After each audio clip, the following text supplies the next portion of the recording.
परमात्मा को पाने तथा उसका वास्तविक लाभ प्राप्त करने के लिए पवित्र बाइबल में प्रमाण है कि प्रभु ने मनुष्य को अपना ही स्वरूप बनाया। 6 दिन में सृष्टि रचकर 7वें दिन विश्राम किया।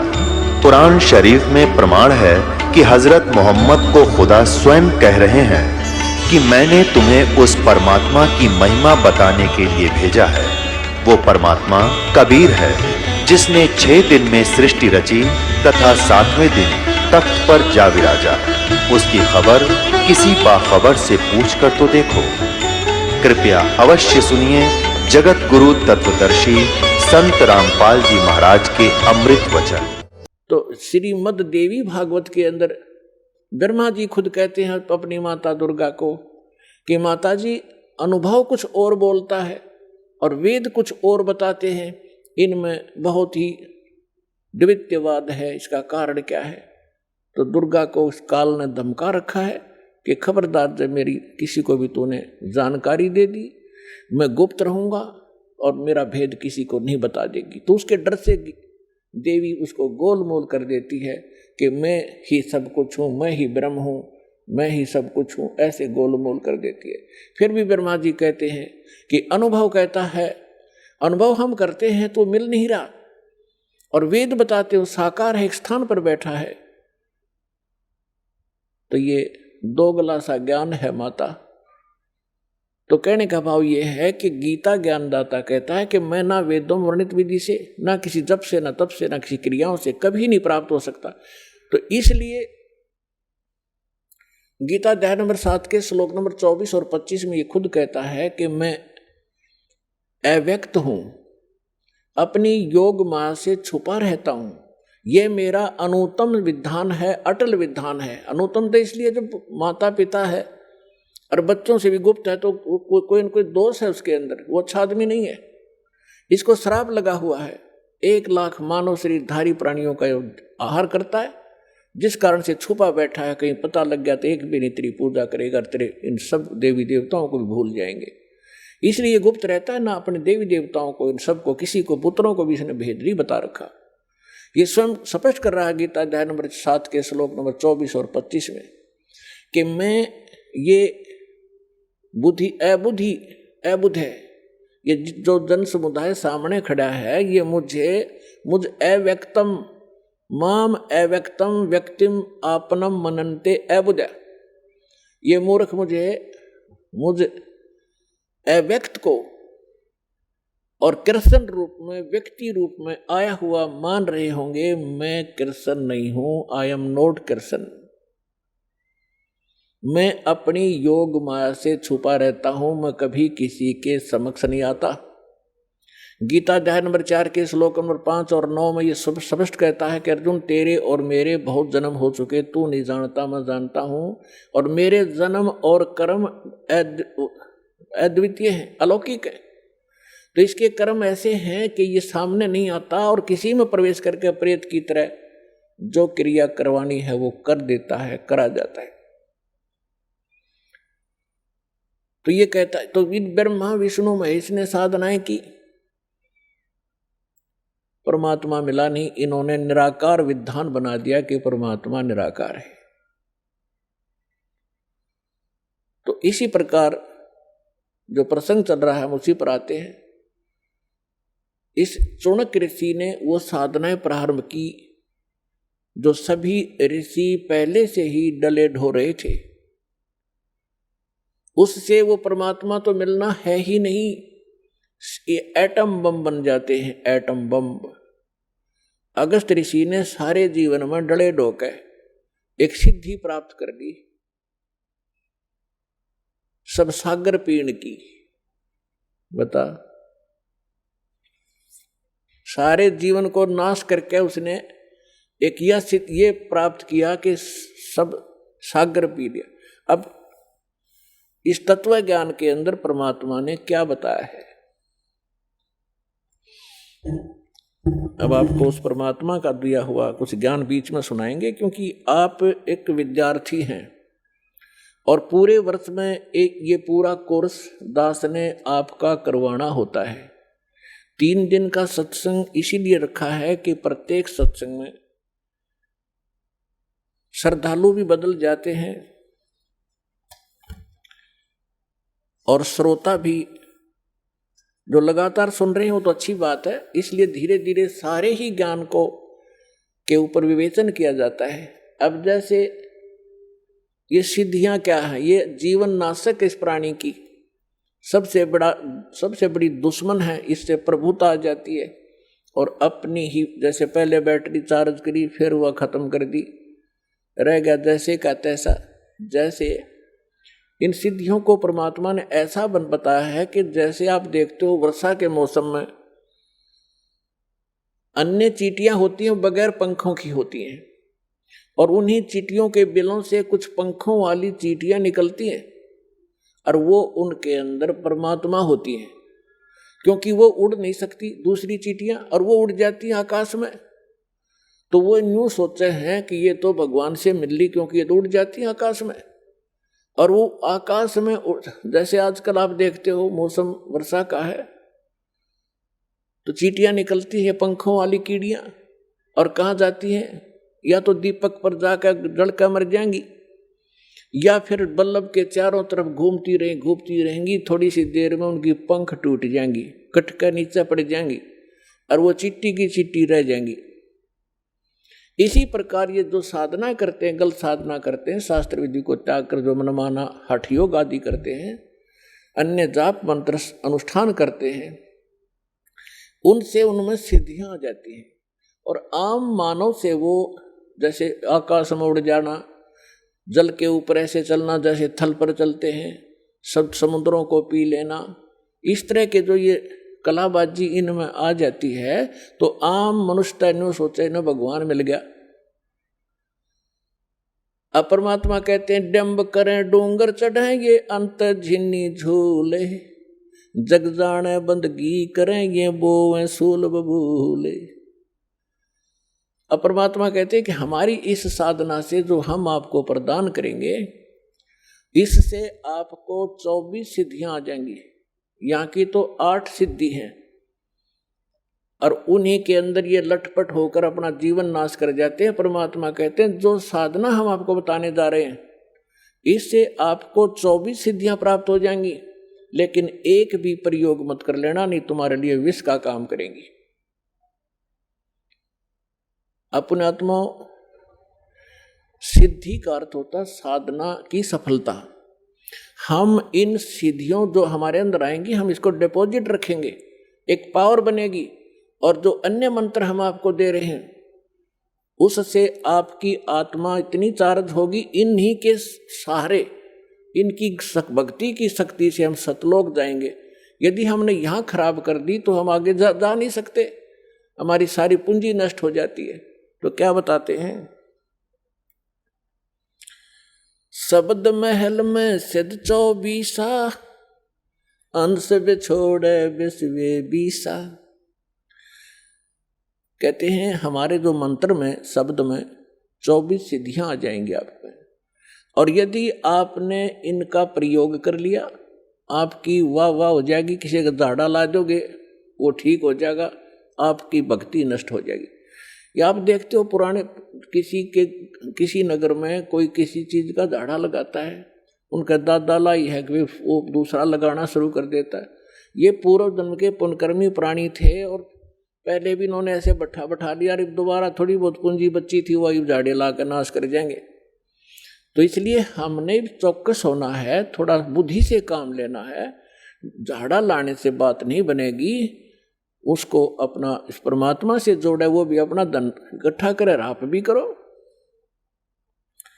क्या बताते हैं, शब्द महल में सिद्धि 24, अंश बिछोड़े विश्वे 20। एक सिद्धि सुर देव मिलावे, एक सिद्धि मन वृत्ति बतावे, एक सिद्धि होवे पवन स्वरूपी, एक सिद्धि होवे अनुरूपी, एक सिद्धि निस्वासर जागे, एक सिद्धि सेवक हो आगे, एक सिद्धि स्वर्गापुर धावे, एक सिद्धि जो सब घट छावे, एक सिद्धि सब सागर पीवे, एक सिद्धि जो बहुजुग जीवे, एक सिद्धि जो उड़े आकाशा, एक सिद्धि परलोक के वासा, एक सिद्धि कष्ट तन जारा, एक सिद्धि तन हंस निहारा, एक सिद्धि जल डूब न जाई, एक सिद्धि जल पैर न लाई, एक सिद्धि बहु चोले धारे, एक सिद्धि नीत तो विचारे, एक सिद्धि पांचों तत नीरम, एक सिद्धि जो बजर शरीरम, एक सिद्धि पीवे नहीं खाई, एक सिद्धि जो गुप्त छिपाई, एक सिद्धि ब्रह्मंड चलावे, एक सिद्धि जो सब नाद में लावे, एता खेल खिलारी खेले, सो हम हंसा प्रगट बेले, 24 को ना दिल चावे, सो हंसा शब्द अतीत कहावे, प्रासिद्धि पूर्ण पटरानी, सतलोक की कहूँ निशानी, सतलोक सुख सागर पाया, सतगुरु भेद कबीर लखाया, परमहंस पे खो परवाना, जन कहते दास गरीब दीवाना। अब आदरणीय गरीबदास साहिब जी गांव छुड़ानी जिला दद्दर वाले, इनको परमेश्वर मिले थे स्वयं आकर के गांव छुड़ानी के जंगल में, खेतों में, जहां ये अपने अन्य सहयोगी साथी ग्वालों के साथ, अन्य पालियों के साथ वहां गौ चरा रहे थे। 10 वर्ष के बालक थे। और परमात्मा का विधान है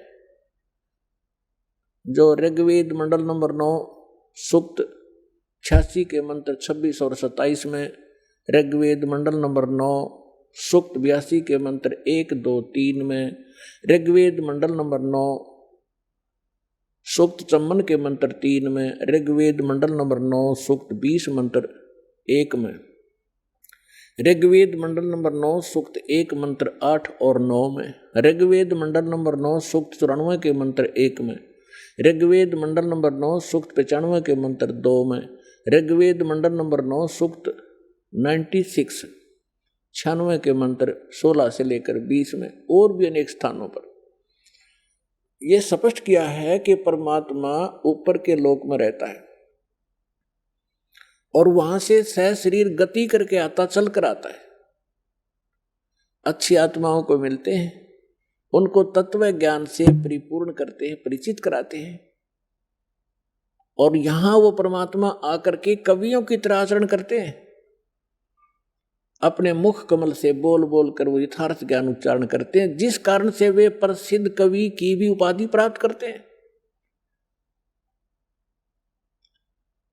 तो पुण्यात्माओं, इसी आधार से वो परमेश्वर इस कलयुग के अंदर गांव छुड़ानी जिला जलंधर हरियाणा प्रांत में आदरणीय गरीबदास साहिब जी उस अच्छी आत्मा, नेक आत्मा, दृढ़ भक्त को मिले, सतलोक लेकर गए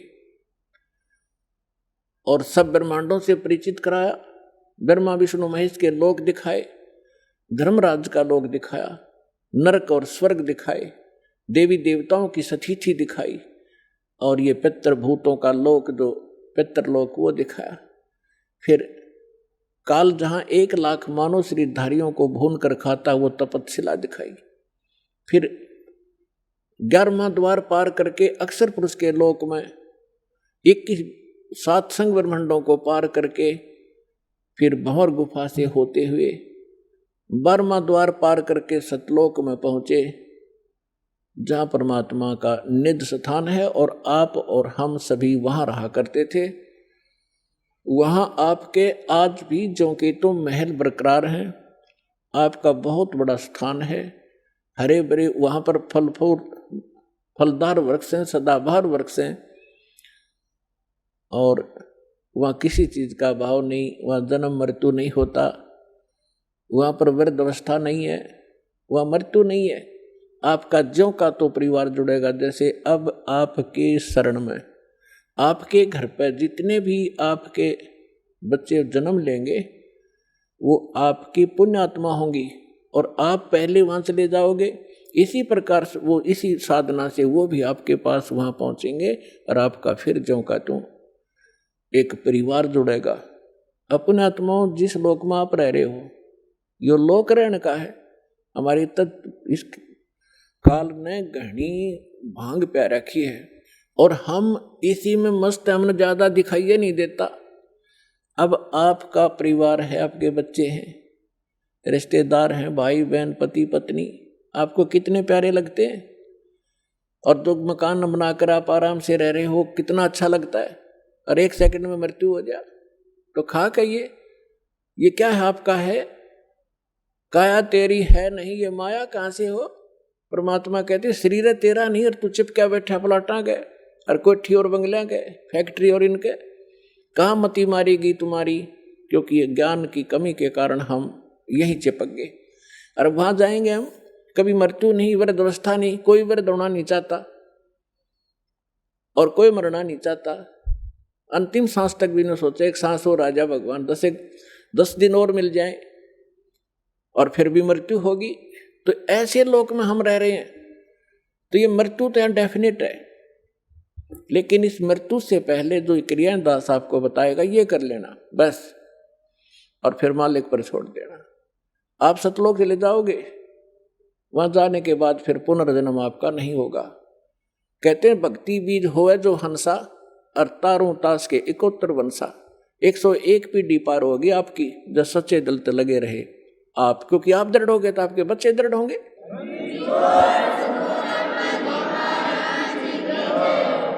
तो गरीबदास साहिब जी को परमात्मा मिले, उन्होंने फिर ये बताया कि इस जो मंत्र मुझे मिला है और यही आपको प्राप्त जब हो जाएगा, इसमें क्या बताया, शब्द महल में सिद्धि 24 अंश बिछोड़े बिस्वे 20। ये 24 सिद्धि हैं भक्ति इस मार्ग में, और जो इसको दुरुपयोग करेगा, इन सिद्धियों को प्रयोग करेगा, लोग दिखावा करने लग गया तो परमात्मा से दूर हो जाओगे। एक सिद्धि सुर देव मिलावे, एक सिद्धि मन वृत्ति बतावे, ये सिद्धियां हैं। एक सिद्धि हो पवन स्वरूपी, एक सिद्धि हो वे अनुरूपी, एक सिद्धि निस्वासर जागे, एक सिद्धि सेवक हो आगे। एक गोहाना के पास गांव है खेड़ी दमकन, वांस दास के मामा का गांव है वो, वहां हम जाते रहते थे। तो वहां के व्यक्ति क्या बताया करते थे कि यहाँ एक नेकी राम नाम के कबीर पंथी थे। अब ये फीत लावे कबीर पंथ की ढोवें डले, तो उसकी क्या बताया, वहां एक आश्रम बना हुआ है नेकी राम जी का, और वो नेकी राम जी थे गीसा दास साहिब जी के शिष्य। लेकिन गीसा दास साहिब जी की साधना वो थी जो परमेश्वर ने बताई थी, और नेकी राम जी पूर्व जन्म के कोई साधक तपस्वी थे, लेकिन वो पुरानी बीमारी साथ रहती है। जो गुरुदेव से वो पूर्ण मंत्र तो उनको मिले नहीं थे, किसी को दिया नहीं उन्होंने, लेकिन अन्य जो साधना बताई थी वो भी उनका कल्याणकारक थी, ताकि उनको मनुष्य जीवन मिलते रहते, इस समय तक वो आ जाते। ऐसी साधना ये संत हमें दे कर गए थे। उसने वो भी छोड़ दी और वो पुरानी बीमारी ला ली, तप करने लगे। उस तप से उसमें सिद्धि आ गई, सारी रात मतलब सोता नहीं थे वह। तो उस आश्रम के निर्माण की कथा सुनाया करते हैं वो वहाँ के व्यक्ति के नेकी राम जी यहाँ बनी में आकर बैठे थे वृक्ष के नीचे, और साधु संत के रूप में थे। गांव वालों ने देखा, 1 दिन देखा, 2 दिन देखा, 10 दिन देखा कि भी महात्मा दिन रात जागता है, सोता नहीं है। एक चर्चा का विषय बन गए। लोगों ने रात को छुप कर देखा, दिन में उसके पास बैठे रहते, ड्यूटी लगा दी, वह तसल्ली करो, पूरी जांच करो। तो उन्होंने 1 महीने तक देखा, वो सोया नहीं।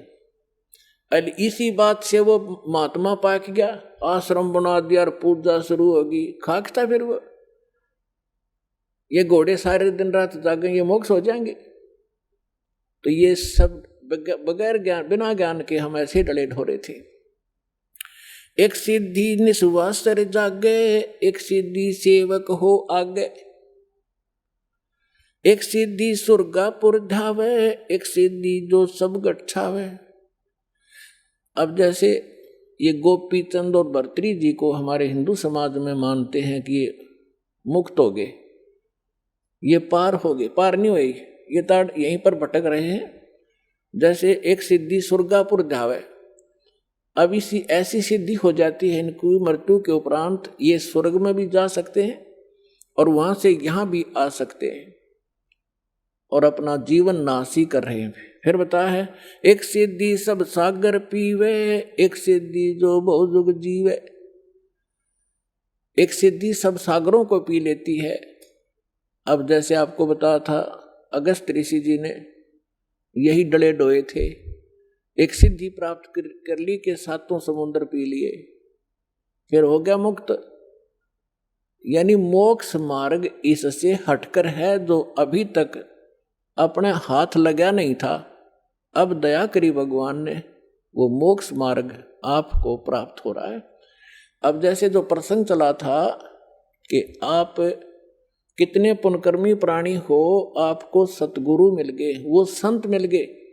जैसे गीता अध्याय नंबर 7 के श्लोक नंबर 18 के ऊपर वर्णन चल रहा है कि गीता ज्ञानदाता कहता है ये ज्ञानी आत्मा है तो उद्धार, क्योंकि इनका उद्देश्य ये था कि मनुष्य जीवन बार बार नहीं मिलता और मनुष्य जीवन प्राप्त करके परमात्मा प्राप्ति नहीं हुई तो जन्म भी व्यर्थ है।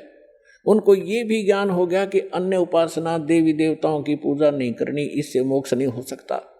लेकिन वो मेरे वाली अनुत्तम साधना में, घटिया साधना में ही आश्रित रहे, मेरे वाली घटिया साधना में ही आश्रित, गति में आश्रित रहे। गति कौन सी? स्वर्ग ब्रह्मलोक से, ओम नाम से ब्रह्मलोक प्राप्त होगा, फिर जन्म मृत्यु ज्यों की त्यों।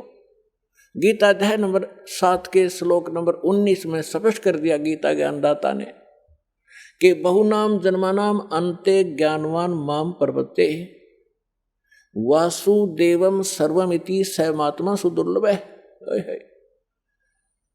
क्या बताना चाहते हैं गीता ज्ञानदाता के बहुत बहुत जन्मों के अंत के जन्म में कोई ज्ञानी व्यक्ति, ज्ञानी आत्मा, बुद्धिमान व्यक्ति ब्रह्म तक की साधना करता है।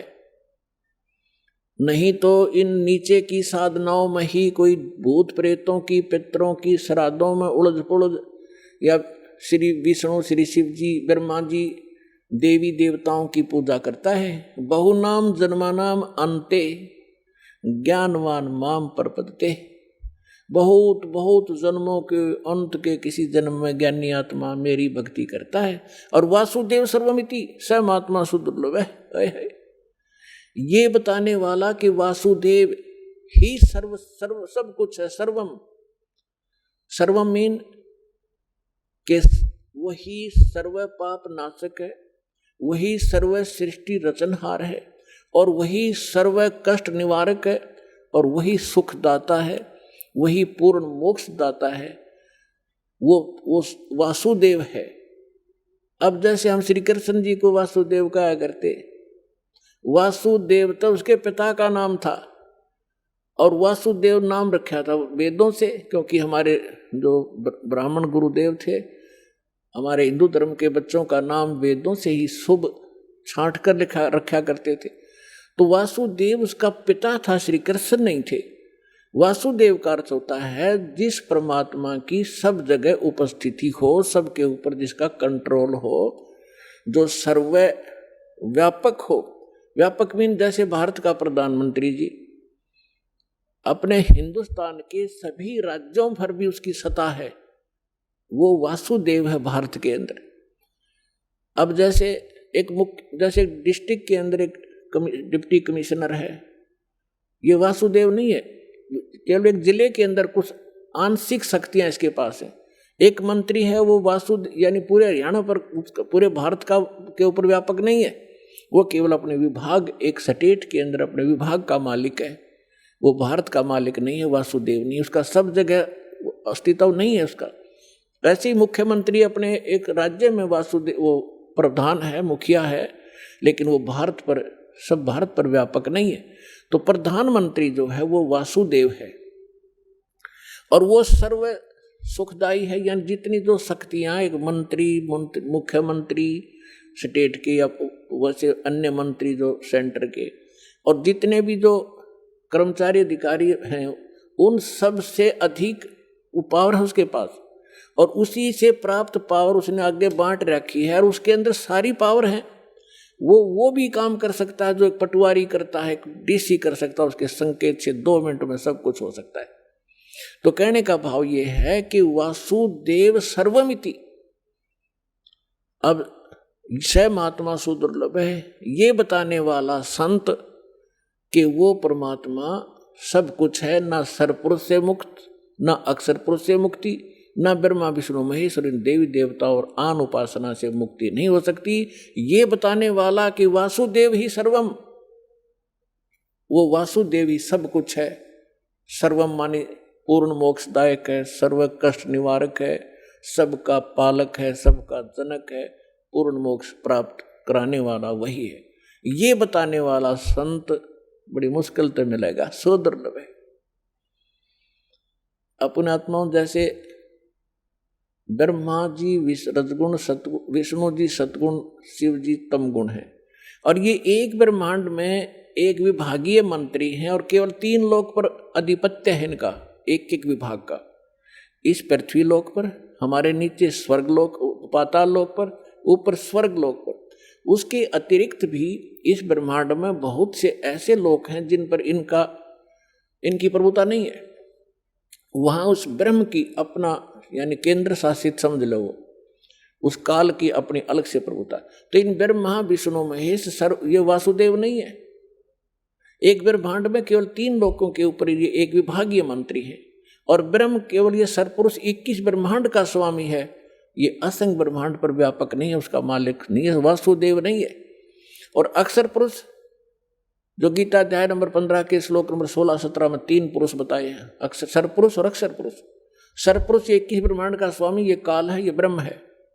अक्षर पुरुष ये 7 शंख ब्रह्मांड, नील शंख, नील पद्म शंख, जिनको गणित की रीति से समझ लेना, 7 शंख ब्रह्मांड का मालिक है। लेकिन असंख्य ब्रह्मांड का ओवरऑल कंट्रोलर वासुदेव नहीं है। ओवरऑल कंट्रोलर वासुदेव है, परम अक्षर ब्रह्म, उत्तम पुरुष तु अन्य परमात्मा इति उदाहरत है। यह लोक धर्म अविश्य विवर्ती अवैश्वर है। वो उत्तम पुरुष परम अक्षर ब्रह्म, गीता अध्याय नंबर 8 के श्लोक नंबर 1 में अर्जुन ने पूछा कि आपने जो 7वें अध्याय के 29वें श्लोक में कि तत्ब्रह्म की जानकारी दी है कि तत्ब्रह्म को जो व्यक्ति जरा और मरण से छूटने का प्रयत्न कर रहे हैं, जरा माने वृद्धावस्था के दुख से, मरण माने मृत्यु, जरा और मरण से छूटने का जो प्रयत्न करते हैं, ते ब्रह्म तत्विदु, वो उस तत्व ब्रह्म को जानते हैं और सारे अध्यात्म से परिचित हैं और सभी कर्मों से परिचित प्राणी ही यहाँ की किसी वस्तु की डिमांड नहीं करता, केवल जरा यानी बुढ़ापे के दुख से कि फिर और मरण से छूटने का प्रयत्न करते हैं। 8वें अध्याय के प्रथम मंत्र में अर्जुन ने पूछा फिर किम तत्ब्रह्म, वो तत्ब्रह्म क्या है? 8वें अध्याय के 3रे श्लोक में गीता ज्ञानदाता ने कहा कि वो परम अक्षर ब्रह्म है, यानी गीता ज्ञानदाता से अन्य है। और गीता अध्याय नंबर 8 के श्लोक नंबर 5 और 7 में गीता ज्ञानदाता अपनी भक्ति करने को कहता है कि मेरी साधना कर। गीता अध्याय नंबर 8 के श्लोक नंबर 13 में वो अपनी भक्ति विधि बताता है। ओम इति एकाक्षरम ब्रह्म विहारण माम अनुस्मरण ये परियाति तजन देहम सयाति परमाम गतिम। मेरे सत्र की जो परम गति प्राप्त होगी वो मेरा एक ओ मंत्र है, नथिंग एल्स, मुझ ब्रह्म का। 8वें अध्याय के 5 और 7 में तो अपने विषय बताता है कि मेरी भक्ति कर मुझे प्राप्त होगा और युद्ध भी करना पड़ेगा, शांति नाम की चीज नहीं। 18वें अध्याय के 62वें श्लोक में कहा कि यदि तूने परम शांति चाहिए और वो सनातन परम धाम चाहिए। 15वें अध्याय के 4थे श्लोक में कहा है कि तत्वदर्शी संत की प्राप्ति के उपरांत परमेश्वर के उस परम पद की खोज करनी चाहिए, जहाँ जाने के बाद साधक फिर लौटकर कभी संसार में नहीं आते। और जिस परमात्मा ने सब ब्रह्मांडों की रचना की है और उसी की भक्ति करो, अन्य की नहीं। उसकी प्राप्ति करनी है तो उस परमेश्वर की शरण में जाओ। गीता अध्याय नंबर 8 के श्लोक नंबर 7 में स्पष्ट कर दिया उसने कि मेरी भक्ति कर, मुझे प्राप्त होगा, लेकिन युद्ध करना पड़ेगा। युद्ध भी कर और मेरा सिमरण भी कर। तो युद्ध जहाँ है वहाँ शांति खाक है। युद्ध से तो कांप कर अर्जुन मना करे था कि मैं नहीं लड़ना चाहता, भीख मांग के खा लूंगा, हम राज भी त्याग देंगे, भिखारी बन जाएंगे, पर ये नाश नहीं करूंगा। इस काल ने जबरदस्ती डरा धमका के उल्टी सुल्टी बकवास गढ़ के और युद्ध करवा के छोड़ा। अब 8वें अध्याय के 8, 9, 10वां गीता ज्ञानदाता कहता है यदि तूने उस परम शांति की प्राप्त करनी है, उस परमात्मा के पास जाना है, तो उसकी 17वें अध्याय के 23वें श्लोक में बताया कि उसकी प्राप्ति का ओम तत्सत इति निर्देश है ब्रह्मण त्रिविद्या समर्थ है। उसके विषय में उसने स्वयं बता दिया कि मैं नहीं जानता, किसी तत्वदर्शी संत से पूछो। तो उसकी साधना करनी है तो वो मंत्र है।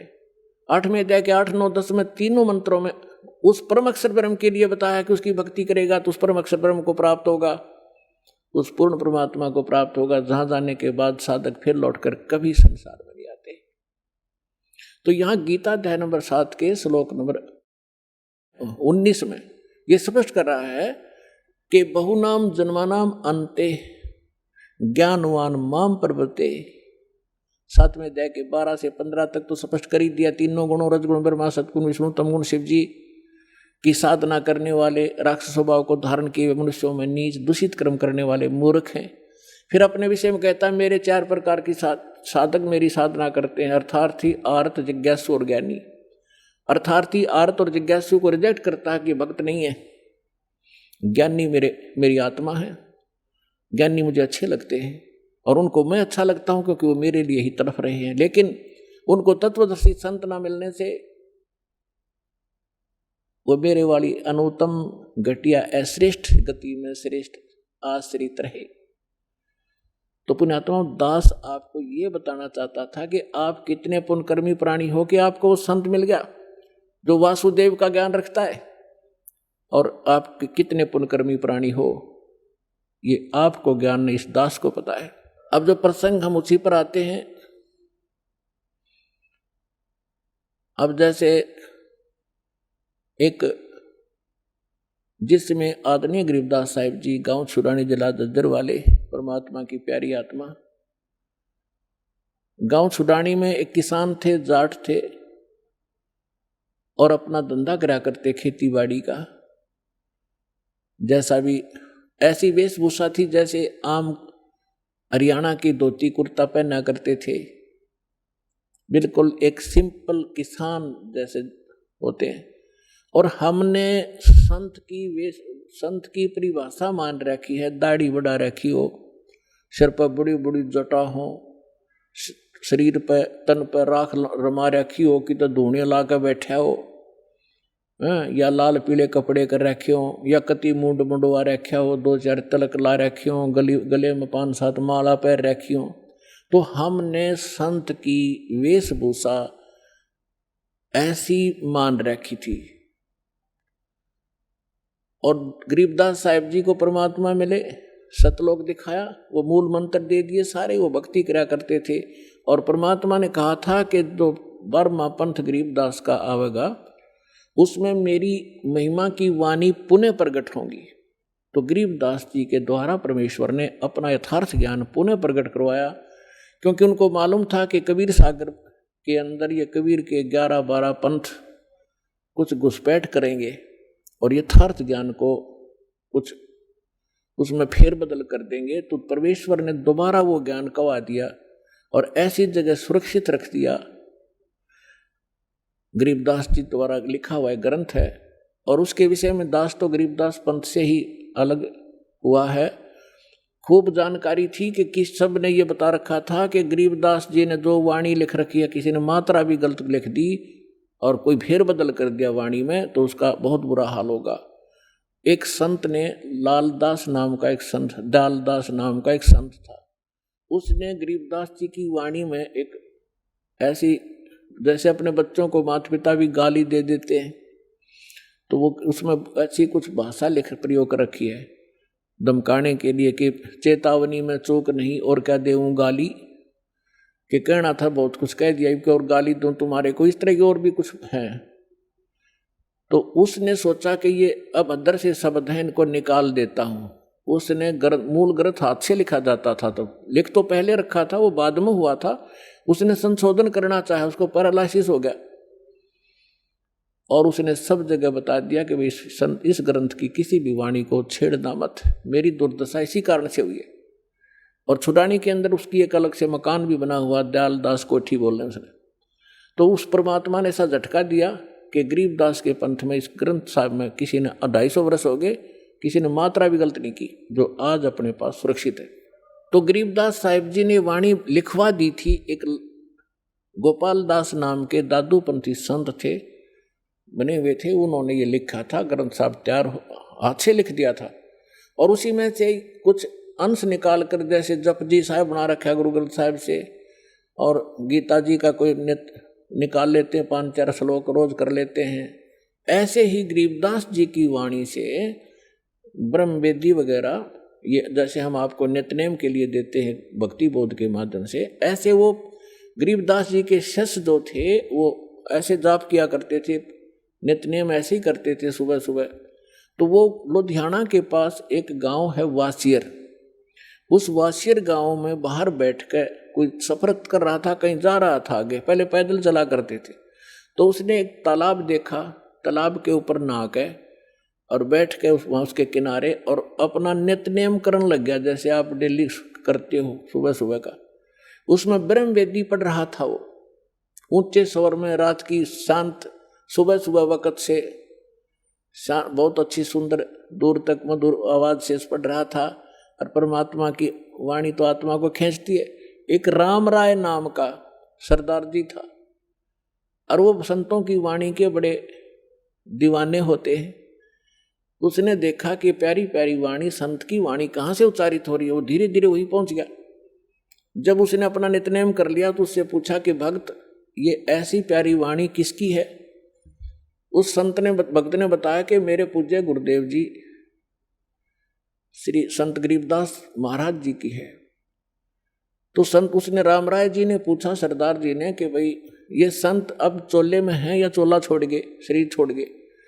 भक्त ने बताया जी विद्यमान है, और गांव छुडानी में ऐसे ऐसे गरीबदास महाराज के नाम से, छोटा सा गांव है, किसी ने पूछ लेना। उसे लेकर एड्रेस कहाँ कहाँ से जाना होता चल पड़ा। अब उसने गरीबदास महाराज सुना था, उसने सोचा महाराज की परिभाषा वो जैसा मानते हम, इस जटा हो, लटा हो, बड़े बड़े कानों मुद्रा हो, चमटा हो, लाल पीले कपड़े हो, इस तरह सोच कर चल पड़ा। अब सुबह सुबह गांव छुडानी पहुंच गया। गरीबदास जी अपने खेतों में गए हुए थे, पशुओं का चारा ले आते थे, घूमने भी जाते थे। और उधर से दिन के समय आसपास के जो उनके शिष्य थे 2-4 गांव से, वो आ जाते थे। 10-5 भक्त वहां भी बैठ जाते थे, उनका इंतजार करते थे। तो उस समय वो भक्त इंतजार कर रहे थे। गरीबदास जी गांव खेतों में गए हुए थे सैर सपट्टे को सुबह सुबह। और गरीबदास जी के विषय में ऐसा था, वो आ जाते तो घंटे आध घंटे में आ जा, नहीं तो शाम तक भी ना आते। कई बार ऐसे मस्त अपने बैठ जाते खेतों में, भजन करते रहते या अपने खेतों में काम करने लग जाते थे। ज्यों ही वो राम राय वहां पहुंचा, राम राय का एक उर्फ नाम था झुमकरा। गांव में जैसे वो ऐसे ही मनचलाहा व्यक्ति था, लेकिन था श्रद्धालु, इसलिए उसको झुमकरा कहने लगे। झुमकरा यानी जो छोटी छोटी बातों पर कभी किसी पर मस्त हो जा, कभी किसी पर झूम जा, यानी डगमग सा व्यक्ति था, इसलिए उसको झुमकरा भी कहते थे। वास्तविक नाम था राम राय। उसने पूछा गांव में कि अभी गरीबदास महाराज का कहाँ है डेरा। एक व्यक्ति ने बता दिया, सामने चले जाओ, वो मकान है उनका पक्का। तो वहां पहुंचा, वहां 5-4 भक्त बैठे थे। उनसे पूछा, भाई महाराज गरीबदास जी से मिलना है। उन्होंने कहा कि आ जाओ भक्त, बैठ जाओ सरदार जी, महाराज जी घूमन गए हैं सैर सपट्टे को। तो उसने पूछा, भाई कितनी देर में आएंगे। ये तो कह नहीं सकते, उनकी मर्जी है, आओ तभी आ जाना, तो दोपहर और देर भी कर सकते हैं। आइए अब हम उन श्रद्धालुओं के अनुभव जानते हैं जो जगत गुरु तत्वदर्शी संत रामपाल जी महाराज जी से दीक्षा प्राप्त कर चुके हैं तथा उनके द्वारा बताए गए भक्ति मार्ग पर चल रहे हैं। नमस्कार सर। नमस्कार सर। सर क्या नाम है आपका? मेरा नाम करनैल दास है जी। करनैल दास जी कहाँ से आए हो? मैं डेराबस्सी तहसील पिंड मलाला से आया हूँ जी। सर संत रामपाल जी महाराज की शरण में आने से पहले आप क्या भक्ति साधनाएं करते थे? सर संत रामपाल जी महाराज की शरण में आने से पहले मेरा जो जन्म है सिख परिवार में ही हुआ जी। मेरे जो ग्रैंडफादर है वो भी गुरु ग्रंथ साहब का पाठ करते थे। उसके बाद जो मेरे फादर साहब है वो भी गुरु ग्रंथ साहब का पाठ करते थे, और मैंने भी गुरु ग्रंथ साहब के काफ़ी पाठ किए हैं। और मैंने जो पंजा बाणियाँ का नित्यनेम वगैरह ये सारा मैंने 3-4 साल लगातार किया है। उसके बाद सर मेरे को राधा स्वामी मत के बारे में पता चला कि पहले तो हमारे तो सिख मत में यही बोलते थे कि गुरु ग्रंथ साहब से अलावा किसी को गुरु नहीं मानना है। फिर मेरे को राधा स्वामी मत का ज्ञान मिला, उसमें पता चला कि जो गुरु है वो होना ज़रूरी है, संत मतलब जो जैसे संत रूप में जो गुरु होना ज़रूरी है। फिर मैंने राधा स्वामी मत का ज्ञान पढ़ा। उसके बाद मैंने 1986 में 9 अप्रैल 1986 में महाराज चरण सिंह से नामदान ब्यास जाके नामदान लिया जी। फिर मैंने वहाँ पे काफ़ी भक्ति की। मैंने 10 साल उनके लगातार सत्संग भी किए हैं, स्टेजों के ऊपर बैठ के सत्संग किए, लोगों को समझाते थे कि ये जो ज्ञान है संत मत ये है जी। सर आपने जो बाबा चरण सिंह जी से नाम लिया था, उन्होंने आपको क्या भक्ति साधनाएं बताई? उन्होंने जी हमारे को 5 नाम बताए थे जी। ज्योत निरंजन, ओंकार, आरंकार, सोहंग, सतनाम, ये 5 नाम की भक्ति बताते थे कि आपने 2.5 घंटे ये डेली इसका जो आपने बैठ के सिमरन करना, आधा घंटा आपने शब्द तो सुननी है और 2 घंटे आपने 5 नाम का जो सिमरन है ये करना है। सर आपको जो भक्ति साधनाएं बताई गई, क्या इसका कोई शास्त्रों में प्रमाण है? इसका सर कोई प्रमाण नहीं, क्योंकि ये तो हम जब हम संत रामपाल जी महाराज की शरण में आए हैं तो इन्होंने बताया कि 5 नाम काल के हैं। तुलसीदास दास की घट रामायण जो उसमें साफ लिखा हो कि 5 नाम काल के जानो। फिर कबीर साहब ने भी अपनी वाणी में लिखा है कि 5 शब्द की आशा में सर्वस्व मूल गवाया, कि ये जो 5 नाम है काल के नाम है, ये कोई भक्ति नहीं है जी। सर फिर आप संत रामपाल जी महाराज की शरण में कैसे आए? सर मैं संत रामपाल जी महाराज की शरण में ऐसे आया हूँ, मेरे को ज्ञान गंगा किताब पढ़ने को मिली है जी। ज्ञान गंगा किताब पढ़ के जब मैंने देखा, प्रमाण देखे, सभी कुछ मिलाया, देखा कि असली जो भक्ति है शास्त्रों के अनुसार ये भक्ति है, वो किताब पढ़ने के बाद मेरे को ज्ञान होया। और फिर मैंने 28 सितंबर 2014 को संत रामपाल जी महाराज की शरण में जाके बरवाड़ा आश्रम में नामदान लिया जी। सर संत रामपाल जी महाराज से नाम दीक्षा लेने के बाद आपको क्या क्या लाभ मिले? हाँ जी, संत रामपाल जी महाराज की शरण में आने से बाद सबसे पहले को हमारे को ये दृढ़ निश्चय हो गया कि जो जन्म मरण का चक्कर है, ये जो 84 जो लाख जुनों के भुगतने के बाद इंसान का जन्म मिलता है, इस जन्म मरण के चक्कर से छुटकारा पाने के लिए ये जो शास्त्रों के अनुसार भक्ति है, इसी से हम यहाँ से छुटकारा पा सकते हैं। दूसरी बात, मेरे को ये सर एक्सीडेंट हो गया था, मैं ड्यूटी पे जा रहा था। ऐसे हुआ कि जब मेरा एक्सीडेंट होया जी, एक्सीडेंट होने के बाद मेरा मोटरसाइकिल पूरा टूट गया। उसके बाद जैसे ही मेरा एक्सीडेंट होया तो मैं 6-7 फुट ऊपर उठा दिया, ऐसे मतलब 6-7 फुट ऊपर गया हूँ।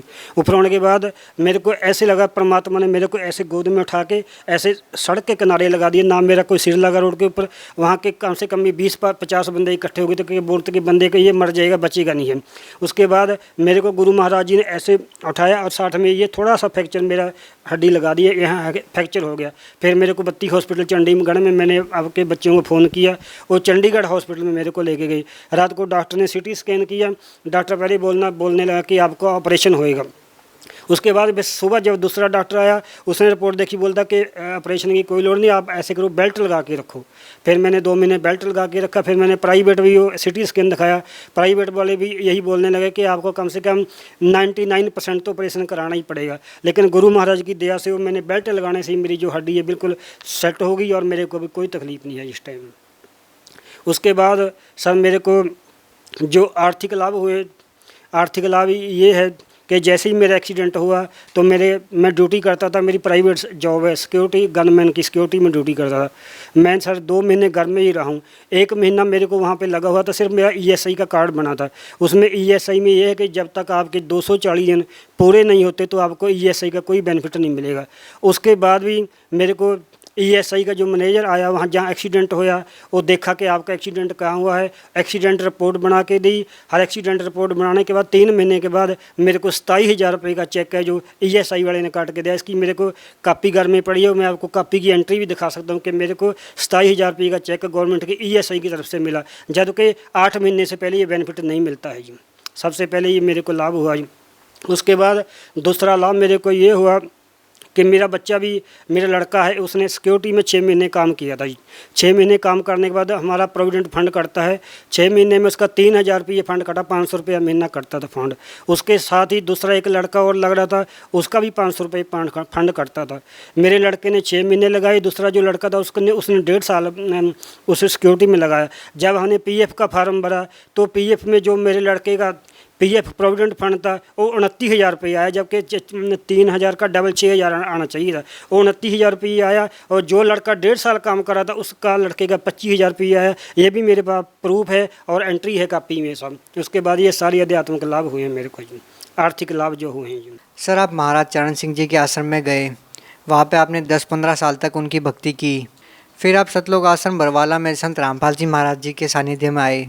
सर, जहाँ से आप पहले जुड़े थे बाबा चरण सिंह जी महाराज से, और सतलोक आश्रम बरवाला की व्यवस्था में आपको क्या भिन्नता नज़र आती है? हाँ, इसमें सर ये भिन्नता है, जब हम राधा स्वामी डेरा ब्यास में जाते थे, सबसे पहले तो वहाँ पे कि ये है कि जो लंगर है वो जो गरीब लोग हैं उनके लिए अलग अलग लंगर है। वहाँ पे जो पैसे बड़े लोग हैं उनके लिए अलग कंटीनें बनी हुई है कि जिसके पास पैसा वो बढ़िया भोजन कर सकता है। जबकि संत महाराज, गुरु महाराज रामपाल जी महाराज जी के आश्रम में ये ऐसा नहीं है। वहाँ पर चाहे कोई गरीब है चाहे कोई अमीर है, सभी एक ही लाइन में बैठ के लंगर चखते हैं। दूसरी बात ये है कि जब हम महाराज चरण सिंह के दर्शनों के लिए जाते थे, वहाँ पे जो VIP बंदे थे उनको कार्ड मिलता था, उनके लिए अलग लाइन लगती थी, और जो आम लोग हैं उनके लिए अलग लाइन लगती थी। जबकि गुरु महाराज संत रामपाल जी महाराज के आश्रम में ऐसा नहीं। वहाँ पे चाहे कोई अमीर आता है चाहे कोई VIP है, सभी लाइन में लग के दर्शन करते हैं। सबसे बड़ी भिन्नता ये हमारे को नज़र आई है उसमें। जैसे हम ब्यास जाते थे, वहाँ हमारे को बिस्तरा भी ले जाना पड़ता था, साबुन तेल भी ले जाना पड़ता था। जैसे ही हम गुरु महाराज के सतलोक आश्रम बरवाला में जाते थे, वहाँ हमारे को बिस्तरा ले जाने की कोई ज़रूरत नहीं पड़ी, ना ही साबुन तेल ले जाने की ज़रूरत पड़ी। वहाँ पे हर एक चीज़ जो फ्री ऑफ कास्ट आश्रम की तरफ से भक्तों को मिलती है। सर, आप पंजाब की धरती से बिलोंग करते हैं। सर, पंजाब की धरती को गुरुओं की भूमि भी कहा जाता है, और गुरु नानक देव जी ने अपनी वाणियों में गुरु की बहुत महिमा गाई है। और आपने पहले राधा स्वामी पंथ के संत श्री चरण सिंह जी महाराज से नाम दीक्षा ले रखी थी, फिर आप संत रामपाल जी महाराज जी की शरण में आए। सर, क्या आपको लगता नहीं कि गुरु बदल के आपने कोई पाप किया? नहीं सर, ऐसा कोई नहीं है, क्योंकि कबीर साहब ने भी अपनी वाणी में लिखा है, जब तक गुरु मिले ना साचा, चाहे करो 10 चाहे करो 50। वैसे भी हम दुनियादारी के तौर पे भी अगर हम किसी डॉक्टर के पास जाते हैं, तो अगर एक डॉक्टर से हमारे को आराम नहीं मिलता है तो स्वाभाविक है कि हमारे को दूसरा डॉक्टर बदलना पड़ेगा। क्योंकि हमारे को वहाँ से आराम नहीं हो रहा, उसी के ऊपर अरूढ़ रहेंगे तो ये तो समझदारी की बात नहीं। हर कोई बंदा सोचेगा कि अगर आपको यहाँ आराम नहीं आ रहा है तो आप दूसरे किसी अच्छे डॉक्टर को दिखाओ जहाँ से आपको आराम होता है। ऐसे ही सर ये आध्यात्मिक मार्ग है। जब हम वहाँ से हमारे को चरण सिंह से नामदान लिया, कोई लाभ नहीं मिला, और जैसे ही हमने गुरु महाराज का ज्ञान सुना और इनका उपदेश सुना, उसके अनुसार फिर हमने भक्ति की। भक्ति के अनुसार हमारे को जो पहले 27 साल वहाँ पे जाते रहे, कोई लाभ नहीं हुआ। हाँ, अब हमारे को तकरीबन 1.5 साल का करीब हुआ। 2014 में हमारे को नामदान मिला था। 1.5 साल के करीब हमारे को परमात्मा ने दया करी है, घर में भी सुख शांति है। उसके बाद सर मैं एक बात आपको और बताना चाहता हूँ। जैसे ही मैं गुरु महाराज जी से नामदान लेके आया, उसके कुछ दिन बाद ये कांड हो गया। उसके मेरी घरवाली ने टीवी में प्रचार देखा कि जो मीडिया दिखा रहा है ये सही है। उसके बाद मेरी घरवाली मेरे से बहुत नाराज़ होगी। उसने मेरे गुरु महाराज की फ़ोटो फाड़ दिया, मेरा जो नामदान का फार्म था वो भी फाड़ दिया। कम से कम 2 महीने मेरे घर में बहुत कलेश रहा और मेरे को जीना हराम कर दिया। आसपास के जो मेरे साथी थे, राधा स्वामी थे, वो भी आके मेरी घरवाली को भड़काते थे कि ये तो राधा स्वामी था, सत्संग करता था, ये कैसे गुरु की शरण के पीछे लगे, देखो टीवी में क्या हो रहा वहाँ पे क्या हो रहा। उसके बाद फिर मैंने गुरु महाराज जी की प्रार्थना की कि महाराज मैं आपकी शरण में आया हूँ, आप ये तुच्छ जीव हैं, संसार के जीव हैं, इनको बुद्धि नहीं है, आप इनको समत दो। तो हौली हौली मेरे घर में 2 महीने में मेरे घर का जो माहौल था बिल्कुल शांत हो गया। अब मैं घर में 3 टाइम का अपना नित्यनेम भी करता हूँ। घर वाली वहाँ बैठ के हमारे गुरु महाराज जी का साधना चैनल पर सत्संग आता है। हालांकि उसने अभी नामदान नहीं लिया, लेकिन अभी मेरे घर में कोई विरोधता नहीं और आराम से हम बैठ के मैं भक्ति करता हूँ और गुरु महाराज जी का सत्संग करता हूँ। घर का माहौल है बिल्कुल 2 महीने के बाद ही गुरु महाराज जी ने घर का माहौल जो है बिल्कुल शांत कर दिया, स्वच्छ कर दिया। अब मेरे बच्चे भी मेरा बड़ा आदर करते, नहीं तो सारा घर वाले विरोध करने लग गए थे। अब गुरु महाराज जी की बड़ी कृपा है और मैं गुरु महाराज जी का शुक्रगुजार हूँ कि उनकी दया से मैं उनकी भक्ति में लगा हूँ जी। सर, सुना है कि संत रामपाल जी महाराज जी अपने श्रद्धालुओं को नाम दीक्षा देने से पहले कुछ नियम बताते हैं, जिनमें से पहला नियम है नशा त्यागना। लेकिन पंजाब जैसे राज्य में नशा के आदी लोग बहुत ज़्यादा है।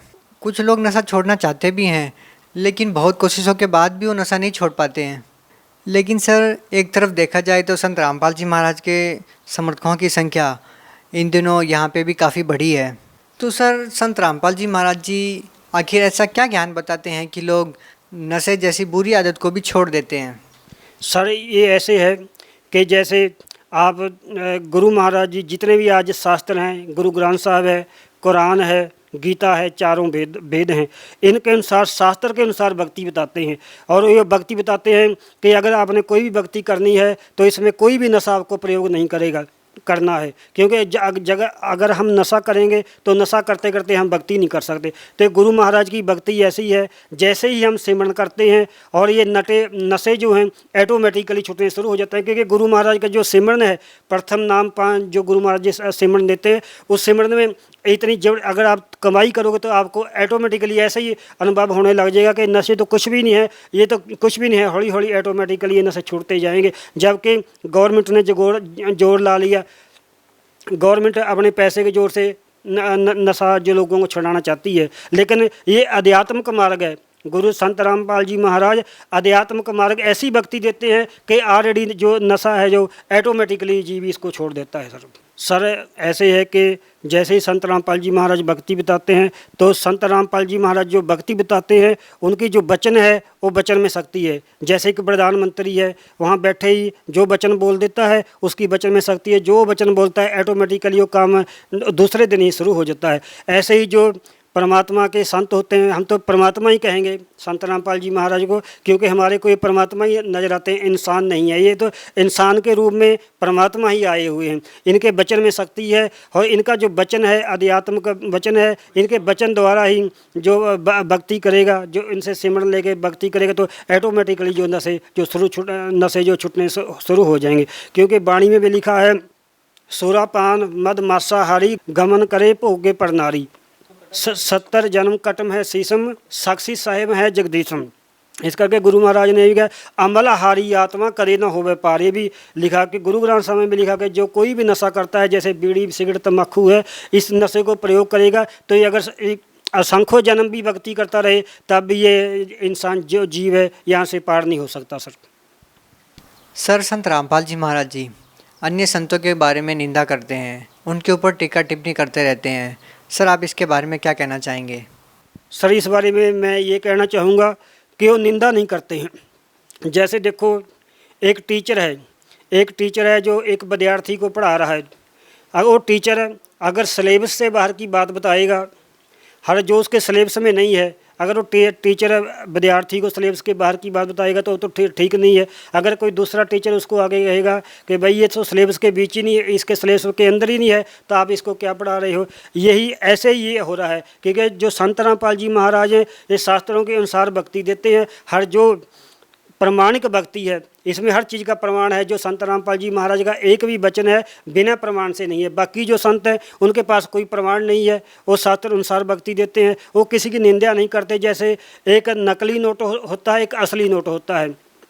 अगर कोई नकली नोट वाले को बोले कि ये नकली निंदा कर रहा है, ये नकली नोट की पहचान गलत बता रहा है, ऐसा नहीं है सर। ऐसे ये है कि नकली और असली की पहचान संत रामपाल जी महाराज बताते हैं कि ये जो भक्ति जो बाकी संत देते हैं ये डुप्लीकेट भक्ति है, इनके पास कोई प्रमाण नहीं है। जो संत रामपाल जी महाराज की भक्ति है प्रमाण भक्ति है और वेदों के अनुसार भक्ति है सर, शास्त्रों के अनुसार भक्ति है सर। सर, गुरु ग्रंथ साहिब में एक प्रकरण आता है, एक वाणी आती है, सोए गुरु पूरा कहावे जो 2 अक्षर का भेद बतावे। सर, तो क्या संत रामपाल जी महाराज उन्हीं 2 अक्षरों का भेद बताते हैं? हाँ जी, बिल्कुल वही 2 अक्षरों का भेद बताते हैं। क्योंकि इसका प्रमाण हमने जन्म साखी में गुरु महाराज जी बताते, फिर मैंने जन्म साखी ला के पढ़ी।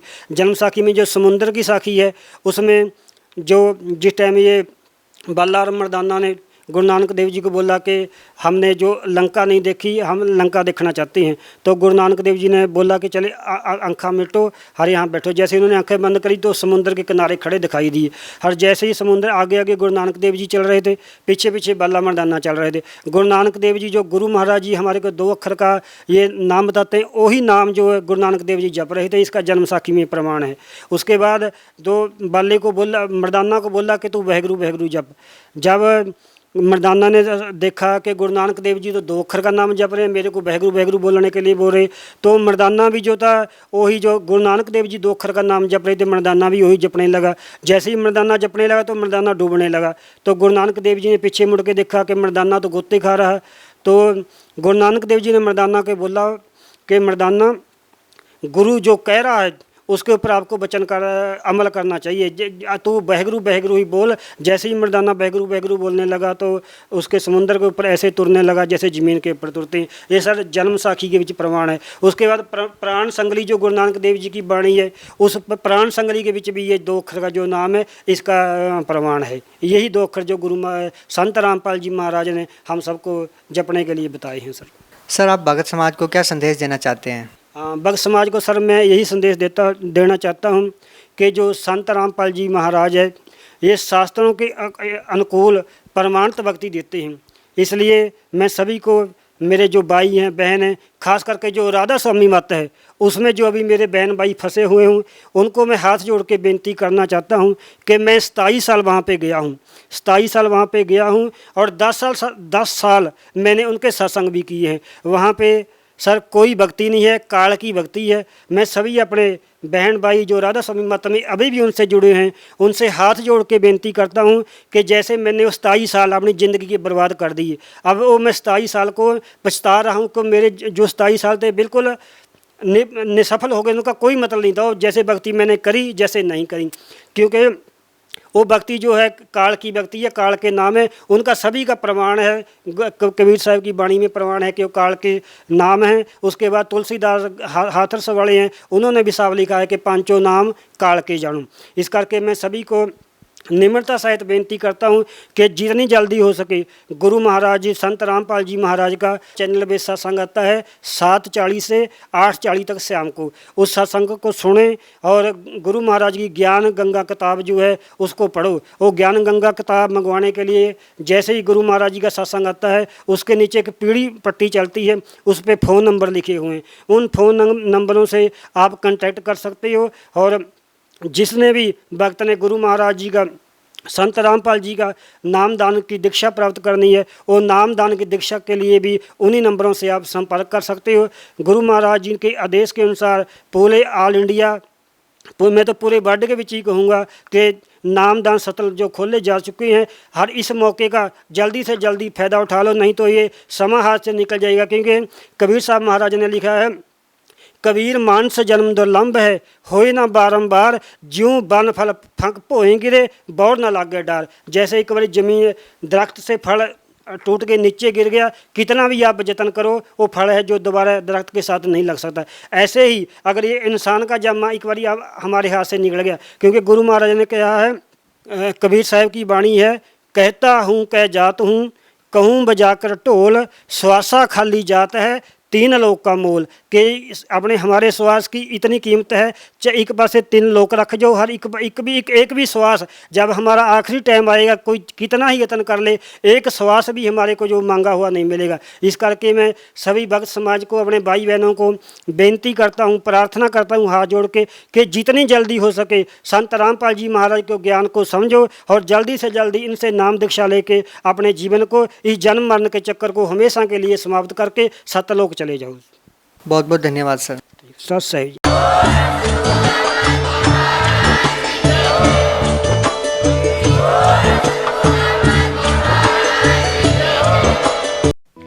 आप सुन रहे थे जगत गुरु तत्वदर्शी संत रामपाल जी महाराज के मंगल प्रवचन। अधिक जानकारी के लिए संपर्क करें।